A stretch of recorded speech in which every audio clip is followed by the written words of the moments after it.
Қасым-Жомарт Тоқаевтың қазіргі жаһандық проблемаларды шешуге бағытталған бастамалары БОАО Азия форумына жиналған сарапшылардың қызығушылығын арттырды. Еске сала кетсек, олар көп жақты сауда, қаражаттың қолжетімділігі, азық-түлік дағдарысын шешу, логистика, технологиялар айналымы секілді мәселелерге қатысты. Мемлекет басшысының сөзінде қазіргі түйткілді қиындықтарға қарсы күш біріктіру туралы ұсыныс та болды. Экономистер мен сарапшылар Қазақстан президентінің Азия құрлығының рөлі артып келе жатыр деген пікірмен де бір ауыздан келісті. Сонымен қатар Қасым-Жомарт Тоқаев Орта Азияның да маңыздылығы еселене түскенін жасырмады. Өз кезегінде еліміз өңірдегі ең ірі экономикасы мықты ел бола тұра, өз алдына 2029 жылға дейін көрсеткішті 2 есе арттыру деген үлкен мақсат қойып отыр. Словенияның экс-президенті әрі Біріккен ұлттар ұйымы қауіпсіздік кеңесінің бұрынғы төрағасы Данила Тюрктің айтуынша, Қазақстанның құрлықтағы ірі экономикалардың қатарына кіруіне барлық мүмкіндіктері бар.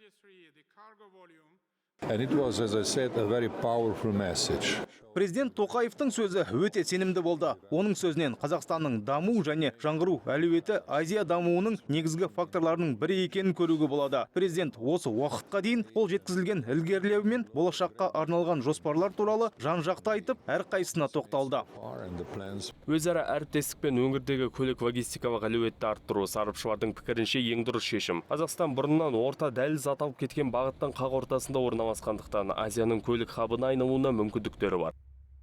Сіздердің президенттеріңіздің өз сөзінде бір белдеу, бір жол бастамасына ерекше көңіл бөлгені бізді тәнті етті. Себебі осы және орта дәліз жобаларында Түркияның да рөлі ерекше. Бұл көлік дәлізі қазір әлем алдындағы бір қатар түйткілді мәселелердің тиімді шешімі болуы мүмкін. Орта дәліздің транзиттік қуатын арттыру мен Қытайдың бір белдеу, бір жол бастамасымен байланысы өте маңызды.